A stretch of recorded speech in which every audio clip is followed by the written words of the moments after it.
बिस्मिल्लाहिर्रहमानिर्रहीम। अस्सलाम वालेकुम students. Chapter number 8 infinite series हम कर रहे थे और एक्सरसाइज है 8.1 जो कि सीक्वेंस से रिलेटेड थी और इसमें हम देख रहे थे कि क्या सीक्वेंस कन्वर्जेंट है या divergent. nth term of the sequence is given. Question number 15 तक हमने कर लिए हैं, तो 16 क्वेश्चन है, nth टर्म दी गई है और वो nth टर्म ये है कि an is equal to 5 raise पर n प्लस -1 की पावर n और डिवाइडेड बाई है 5 की पावर n प्लस 1 प्लस -1 की पावर n प्लस 1। तो देखें, ऊपर है 5 की पावर n है, नीचे 5 की n प्लस 1 है। 5 की n पे डिवाइड करना है, 5 की n पे कर दें, 5 की n प्लस 1 पे करना है। तो हम इसको 5 की हम करते हैं कि limit n goes to infinity an, limit n goes to infinity n, पहले मैंने अभी वैसे ही लिख रहा हूँ, डिवाइडेड बाई 5 की पावर n प्लस 1 और -1 की पावर n प्लस 1। तो डिवाइड न्यूमरेटर एंड डिनोमिनेटर,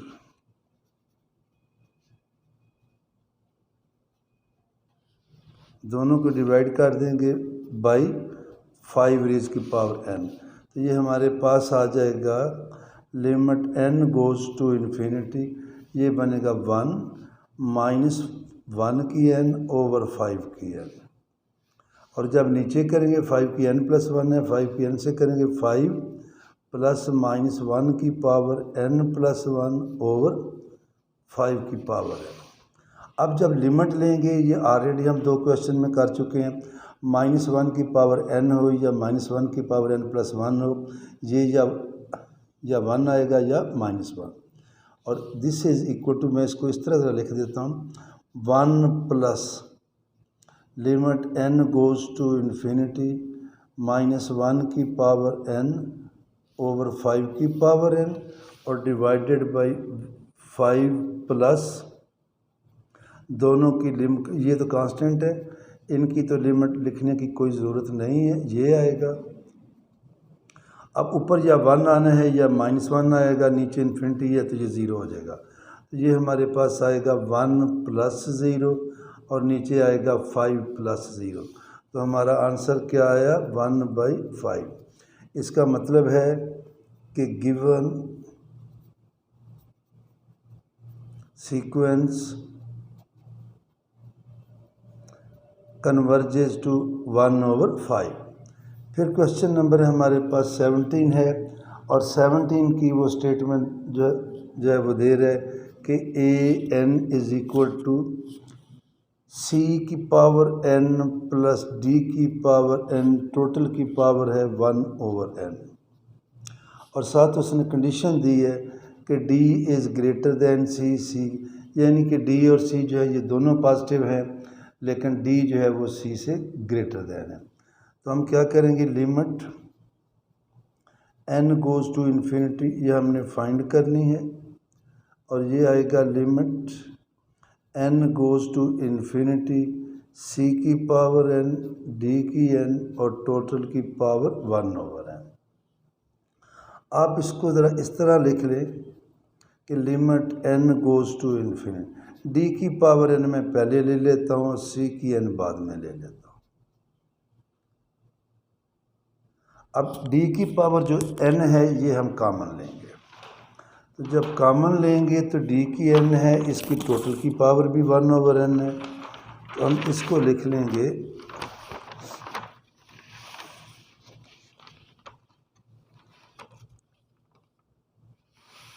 ये आएगा, this is equal to limit n goes to infinity by d रह जाएगा, चूँकि ये n 1/n से कटेगा, 1 इधर d की n कोई नहीं है, c की n ओवर d की n, टोटल की पावर क्या आ जाएगी 1/n।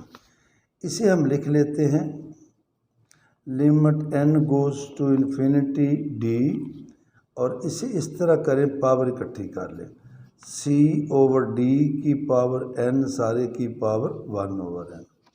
अब देखिए now d is greater than c या or C is less than D. अगर सी डी से छोटा है इसका मतलब है कि सी ओवर डी आएगा लेस देन 1, और जो रकम लेस देन 1 है उसकी पावर को जब इंक्रीज़ करते जाएंगे तो वो किधर को जाएगी, ज़ीरो को। तो इसका मतलब ये हुआ सी ओवर डी की power n it goes to zero as n goes to infinity.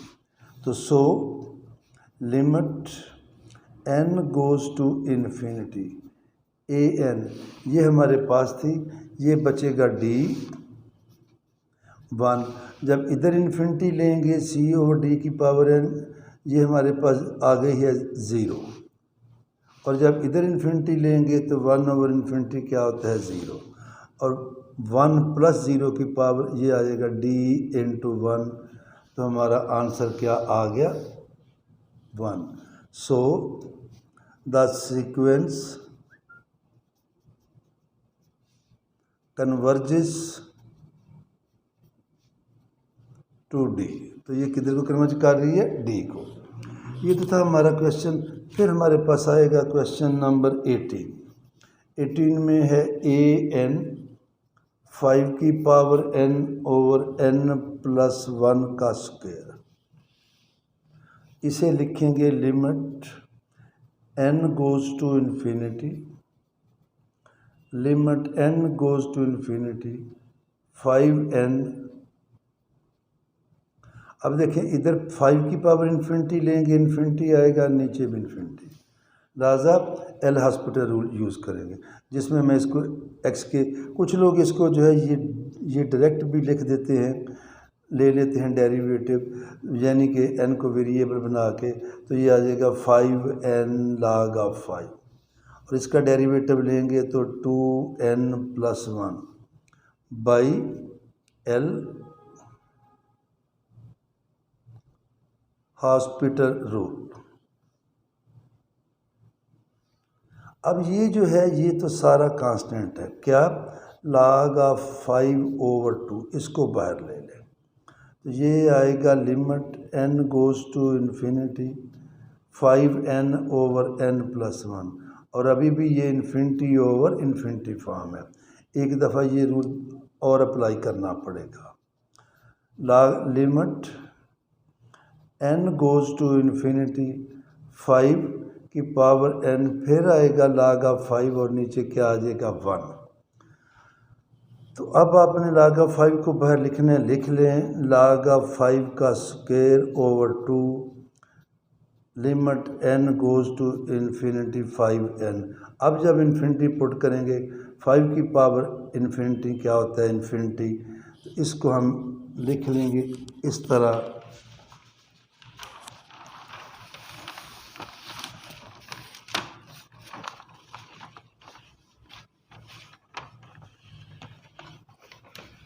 तो ये आएगा हमारे पास log of 5 का square over 2 into infinity.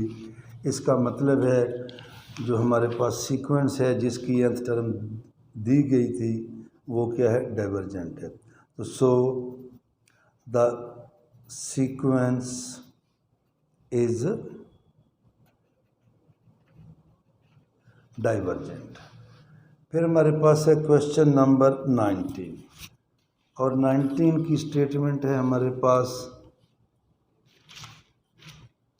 A N is equal to 1 + 1/2 का फैक्टोरियल, 1/3 का फैक्टोरियल, सो ऑन 1/n का फैक्टोरियल। पहली बात तो ये याद रखें, यहाँ ये लिमिट लेंगे तो ये वाला मेथड नहीं चलेगा। फिर हमने पढ़ा था अबाउंडेड मोनोटॉनिक सीक्वेंस इज़ कन्वर्जेंट। क्या पढ़ा था, अबाउंडेड मोनोटॉनिक सीक्वेंस इज़ कन्वर्जेंट।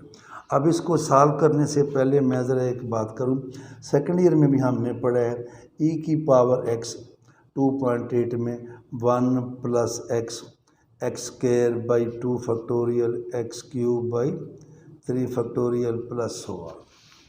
अगर मैं खाली ले लूँ, x ले लूँ 1, तो ये आएगा 1 प्लस 1, 1 का square 1/2 factorial, 1/3 factorial so on.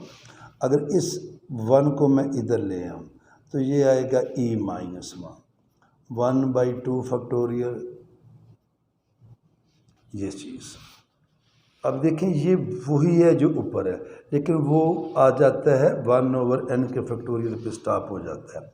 दूसरे अल्फाज में ये चीज़ ये टेंड करेगी e-1 को जब n टेंड्स करेगा इन्फिनिटी को। अगर n इन्फिनिटी को टेंड कर जाए तो इस सारे का आंसर क्या आएगा, e-1। नाउ अब हमने प्रूव करना है कि ये बाउंडेड भी है, और ये तो थी सिर्फ एक्सप्लेनेशन, आपको पता चल जाए कि हमने लेके क्या आना है। सॉल्यूशन अब स्टार्ट हो रहा है। नाउ an प्लस 1 आएगा 1/2 फैक्टोरियल, 1/n फैक्टोरियल और 1/n प्लस 1। अब देखें उसमें n रकमें आ रही हैं, इसमें n प्लस 1 आ रही है। ऐसे भी कह सकते हैं, आप इन दोनों को माइनस भी कर सकते हैं। आप ये भी कर सकते हैं कि यहाँ से लेके यहाँ तक ये क्या है, an प्लस 1 है और n प्लस 1 का फैक्टोरियल है। इसका मतलब क्या हुआ, इसका मतलब ये हुआ, ये देखें ये था, ये मैंने ये गलत लिखा है, यहाँ से लेके यहाँ तक ये क्या था, an था। मैं इसको काट रहा हूँ, दोबारा लिख रहा हूँ कि an plus 1 is equal to an। अब an में कोई चीज़ ऐड कर रहे हैं तो अगली टर्म आ रही है। इसका मतलब ये है कि an plus 1 is greater than an, और an is less than an plus 1 for all n belonging to natural number. यानी a1 a2 से छोटी है, a2 a3 से छोटी है। इसका मतलब है कि sequence is decreasing sequence. Sorry an है लेस देन है तो क्या आएगा, sequence is increasing sequence. Increasing तो हो गई। अब हमने अगली बार, और जो इंक्रीजिंग हो या डिक्रीजिंग हो, क्योंकि ये इंक्रीजिंग आ गई है, इसे ये भी कह सकते हैं it is monotonic sequence, is monotone. अब ये प्रूव करना है कि ये बाउंडेड है। क्या प्रूव करना है, ये बाउंडेड है। उसके लिए अगला स्टेप लेते हैं। नाउ an हमारे पास है 1/2 फैक्टोरियल, 1/3 फैक्टोरियल, और चलते चलते ये आती है 1/n फैक्टोरियल। इसे मैं कर देता हूँ, this is equal to 1 plus 1/2 1/6, ठीक है, और 1/n फैक्टोरियल, 3 का फैक्टोरियल, आगे 4 का 24 आ जाएगा। इससे हम ये करते हैं कि ये वाला स्टेप ज़रा ध्यान से, ये जो है 1 का 1/2, इस 1/6 को मैं कर देता हूँ 2 का स्क्वायर, और आगे 1/24 की जगह पे लिखता हूँ 2 का क्यूब। और यहाँ देखिए ये n रकमें हैं, कितनी है, n। पहली को नहीं मैंने छेड़ा, तो एंड पे 1/2 की पावर n नहीं आएगी बल्कि 2 की पावर n। अब ये रकम, ये पहली दोनों इक्वल हैं, ये इससे ग्रेटर देन है, ये इससे ग्रेटर देन है, ये इससे ग्रेटर देन है, एंड वाली इससे। तो इन सारी का सम इस सब से क्या आ जाएगा, ज़्यादा आ जाएगा। तो इसे लिखेंगे is less than or equal to. It implies that, ऐसे कर ले, an is less than or equal. अब ये हमारे पास क्या है, ये हमारे पास आ गई geometric series, finite geometric series with common ratio. Right hand side में लिख देता हूँ, is finite geometric series with common ratio r है 1/2। तो लिहाजा जब इसको सॉल्व करेंगे तो हमारे पास आएगा दिस इज इक्वल टू, जो अब मैंने लिखना है इसके इक्वल है, इससे ग्रेटर देन। इसका फार्मूला है, फार्मूला मैं लिख देता हूँ आपको याद रहे, A1 1 माइनस आर की N over 1 minus R. A1 कितना है 1, 1 माइनस 1/2 की पावर n ओवर 1 माइनस 1/2। अब जब 1 से 1/2 जाएगा तो क्या बचेगा 1/2। 1 से 1/2 जाएगा तो 1/2, ये 2 ऊपर आ जाएगा 2 1 माइनस। अब इसको इस तरह लिख लें, 2 से मल्टीप्लाई करें, 2 माइनस 2 ओवर 2 की पावर n क्या है, यह मैं दोबारा लिखता हूँ, 2 माइनस 2 ओवर, वो ज़्यादा नीचे चला गया था। अब ये 2 की पावर 1 है, ये 2 की पावर n है, तो ये आ जाएगा 2 माइनस 1/2 की। अब ये सारे इक्वल हैं और ये सारे मैं एंड पे दोबारा लिख देता हूँ। इसका मतलब है an is less then 2 minus 1/2 है। और जब इसमें ये ऐड करेंगे तो इसका मतलब है an इज़ लेस देन 2। अब देखें अगर हो ना an is less then 10 minus 3 तो ये 7 होता है। माइनस को छोड़ भी दें तो ये, अगर ये 7 से लेस देन है तो ये 10 से भी लेस देन है। an क्या आ गया हमारे पास। अब nth टर्म जो है वो 2 है, और जब a1 लेंगे तो वो 1 आएगा। देखें ये क्या है nth टर्म, a1 लिखेंगे तो खाली 1 आएगा, a2 लिखेंगे 1 प्लस आएगा 1/2 का फैक्टोरियल, ये चीज़ a1 1 आएगा, a2 आएगा 1 प्लस 1/2 का फैक्टोरियल, a3 आएगा 1 1/2 का फैक्टोरियल 1/3 का। तो an जो है ये लेस देन 1 आया है, और जो उसकी a1 क्या है 1। It implies that an is bounded sequence.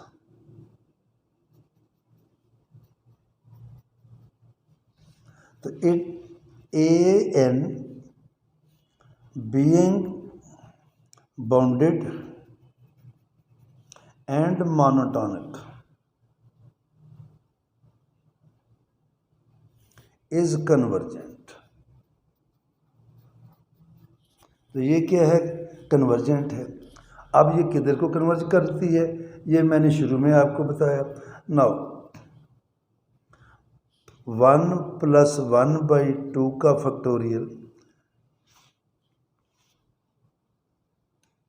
मैंने लिखा था, ये 1 प्लस 1 प्लस 1/2 का फैक्टोरियल, 1/3 का फैक्टोरियल, सो ऑन, और एंड पे आता है 1/n का factorial tends to e as n tends to infinity.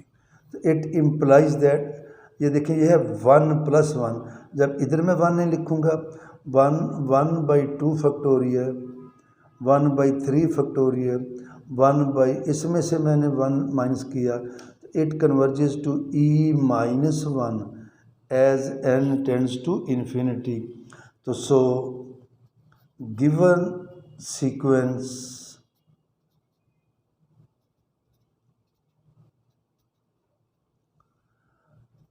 Converges to e minus 1। ये था हमारा क्वेश्चन नंबर 19, और मेरा दिल था कि आज ये ख़त्म हो जाए, लेकिन अब 2 क्वेश्चन रह गए हैं, एक 20 है और एक 12 है। तो ये इंशाल्लाह ताला नेक्स्ट करेंगे। अल्लाह हाफ़िज़।